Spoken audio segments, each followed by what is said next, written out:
ETF index mutual funds నేర్చుకుని stock మార్కెట్లో రాణించాలనుకుంటున్నారా? వెంటనే ఈ నెంబర్కి కాల్ చేయండి. నమస్తే, నేను జీవి సత్యనారాయణ.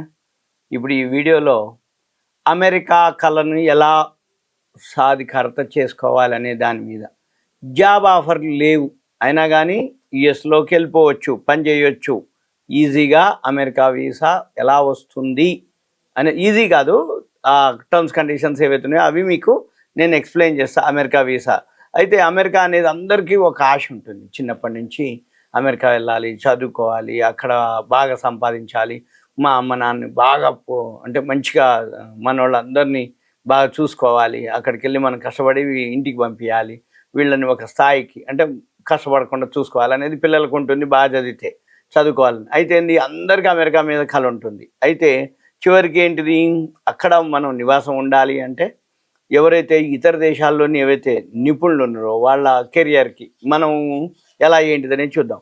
అయితే జనరల్గా ఏంటంటే ఈ ఏదైతే డెవలప్ అవుతున్నటువంటి అంటే ఇండస్ట్రీస్ కానీ అక్కడ బాగా జీతాలు ఎక్కువ ఉంటాయి, తర్వాత పర్మనెంట్ ఉన్నారనుకోండి అవకాశాలు అక్కడ మంచిగా ఉంటాయి అన్నమాట.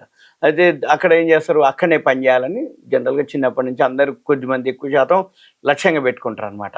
పెట్టుకొని ఏం చేస్తారు, వాళ్ళు వెళ్ళటానికి వర్కింగ్ వీసా కావాలి, అది రాదు, అది కష్టం, చదువుకోవాలి, ఎంఎస్ఓ ఏదో చేయాలి, అక్కడ చేయాలంటే ఎడ్యుకేషన్ లోన్ తీసుకోవాలి, దానికి ఎసెట్స్ సెక్యూరిటీస్ పెట్టాలి, లేదు ఇంటి దగ్గర ఏవైతే పొలాలు గిలాలో ల్యాండో ఇల్లు జాగలో ఉంటే బంగారం ఏదైనా ఉంటే అవి ప్లెడ్జ్ పెట్టో తనఖా పెట్టో తాకట్టు పెట్టో లేకపోతే వాటిని ఎంతో కొంత అమ్మో అప్పుడు మళ్ళీ పిల్లల్ని పైకి పంపించాలి అమెరికాకి.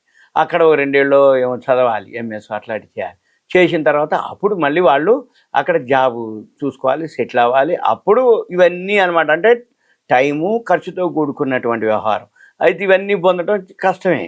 అయితే దీనికి ఏంటిది, ఇవన్నిటికి మళ్ళీ అక్కడ ఉద్యోగం ఉన్నట్టుగా అక్కడ మళ్ళీ ఆ ఉద్యోగం ఏదైతే ఉందో ఆఫర్ కావాలి, అక్కడ లెటర్ కావాలి, అంటే జాబ్ ఆఫర్ కావాలి. అయితే మరి జాబ్ ఆఫర్కి వీసాలు ఏవైతే ఉన్నాయో ఇప్పుడు నేను మీకు కొన్ని వీసాలు చెప్తా, అవి మీకు ఏమీ లేకుండా ఉపయోగపడతాయి. అవి మీరు ఒకసారి ఇంకా అవేర్నెస్ కోసం ఎడ్యుకేషన్ ఇన్ఫర్మేషన్ ఇంకా మీరు క్లారిఫై చేసుకోవాల్సిన అవసరం ఎంతైనా ఉంటుంది. ఏది ఇవన్నీ ఎలా ఏంటిది అనేది 1-2 సార్లు సర్వే చేసుకొని చెక్ చేసుకొని దానికి ఎలిజిబిలిటీ కనుకుంటే దయచేసి కాల్ చేయొద్దు, నాకు ఏదైనా ఉంది అంటే మెసేజ్ పెడితే దాన్ని బట్టి ప్లాన్ చేయొచ్చు మనం. ఇకపోతే ఇప్పుడు EB-2 దీన్ని ఏమంటారంటే national interest waiver, NIW EB-2 national interest waiver అనేది ఏంటిదంటే ఇది ఉపాధి ఆధారిత వీసా. దీనికి జాబ్ ఆఫర్ కానీ ఎంప్లాయర్ స్పాన్సర్షిప్ కానీ అవసరం లేదు. ఇది గ్రీన్ కార్డుకి వెసులుబాటు కల్పిస్తుంది, గ్రీన్ కార్డు హోల్డర్గా వెసులుబాటు కల్పిస్తుంది, అంటే శాశ్వత నివాసానానికి వెసులుబాటు కల్పిస్తుంది. ఈ వీసా ఏదైతే ఉందో అధునాతన డిగ్రీలు అంటే మాస్టర్స్ కానీ PhD వంటివి చేసి యునైటెడ్ స్టేట్స్ జాతీయ ప్రయోజనాలకి గణనీయంగా ప్రయోజనం చేకూర్చే రంగాలలో అసాధారణ సామర్థ్యాలు ఉన్న వ్యక్తుల కోసం రూపొందించారు ఇది. ఇప్పుడు అమెరికా ఆయన ఏం చెప్తున్నాడు, మిత్రత్వం కానీ అమెరికాకి ఉపయోగపడే సలహాలు కానీ అమెరికాకి ఉపయోగపడే ఎవరైతే సర్వీస్ చేస్తారో వాళ్ళందరికీ మేము ఫేవర్ అంటుండు. అంటే ఏంది, యునైటెడ్ స్టేట్స్ జాతీయ ప్రయోజనాలకి గణనీయంగా ప్రయోజనం చేకూర్చే రంగాల్లో ఎవరైతే ఉంటారో అంటే అసాధారణ సామర్థ్యాలు ఉండాలి, వాళ్ళ కోసం EB-2 అనేది ఉంటుంది. అయితే ఈ EB-2కి ఎవరు ఎలిజిబిలిటీ, ఎవరు అర్హులు, అయితే సైన్స్, టెక్నాలజీ, ఇంజనీరింగ్, గణితం,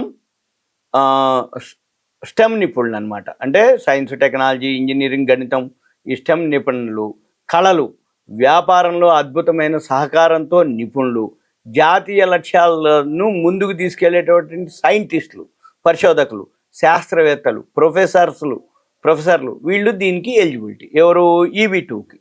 అయితే ఇదంతా ఏంటిది, మళ్ళీ యజమానిపై ఆధారపడే H-1B మాదిరే కాకుండా EB-2 ఏంటిది, ప్రాయోజిత సంస్థ అవసరం లేకుండా కూడా దరఖాస్తు చేసుకోవచ్చు. ఆమోదం కనుక లభించేస్తే అమెరికాలో శాశ్వతంగా నివాసం ఉంటూ పని చేసుకోవచ్చు. ఇది EB-2. ఇకపోతే O-1 వీసా, ఈ O-1 వీసా అనేది ఏంటిది, ఒక యజమాని నుంచి అక్కడి నుంచి ఒక స్పాన్సర్షిప్ అవసరం లేనటువంటిది. అంటే ఈ O-1 వీసా ఏదైతే ఉందో ఎటువంటి స్పాన్సర్షిప్ లేకుండా లేనటువంటి వీసా. ఇది అసాధారణ సామర్థ్యాలు ఉన్న వారికే ఇస్తారు. ఇది కూడా ఏదైనా కానీ ఉట్టికిచ్చేది లేదు. వాళ్ళు పర్ఫెక్ట్గా సబ్జెక్టు మీద అంటే హైలీ అనమాట.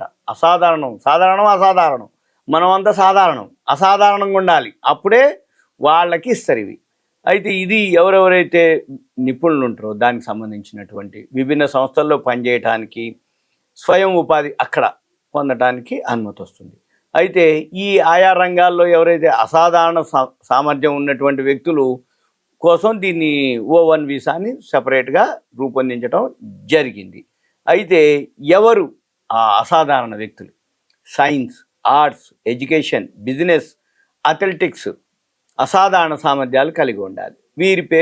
వీళ్ళ ఎవరైతే ఇటువంటి వింటున్నారో, ఇది ఎవరైతే ఎలిజిబిలిటీ ఉందో వాళ్ళు ఆయా రంగాల్లో రికార్డులు ఉండాలి. వాళ్ళకి ఇక్కడే ఉంటుండ్రు కానీ ఆయా రంగాల్లో వాళ్ళకి రికార్డులు ఉండాలి.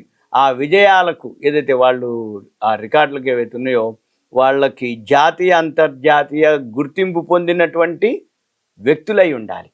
వాళ్ళు జాతీయంగా అంటే ఏంది, ఒలింపిక్స్ లాంటివి కానీ ఏదన్నా వాళ్ళు గుర్తింపు పొంది కనుక ఉంటే వాళ్ళు అంతర్జాతీయ గుర్తింపు కనుక ఉంటే వాళ్ళకి O1 నాన్ ఇమ్మిగ్రేషన్ వీసా వస్తుంది.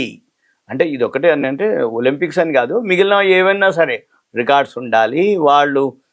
వాళ్ళ విజయాలకి సర్టిఫికెట్లు ఏవైతే మెడల్స్ అసాధారణంగా ఉండాలి. అప్పుడు వాళ్ళకి ఈ O1 నాన్ ఇమ్మిగ్రేషన్ వీసా రావటం జరుగుతుంది. ఇదంతా మీకు ఒక అవేర్నెస్, ఎడ్యుకేషన్, ఇన్ఫర్మేషన్ మాత్రమే. అమెరికా పోవాలనుకుంటాం, నీకు ఎలిజిబిలిటీ ఇప్పుడు చదవడానికి పోవడానికి ఫండ్స్ లేవు, కానీ ఆల్రెడీ ఇక్కడ నువ్వు ఒక అసాధారణంగా ఉన్నావు అంటే ఒక సబ్జెక్ట్లో కానీ ఏదన్నా ఉన్నావు, అప్పుడు నువ్వు వెళ్ళొచ్చు. ఇది అనమాట దానికి సంబంధించిన ఇన్ఫర్మేషన్. ఓకే, థ్యాంక్ యూ, సెలవు.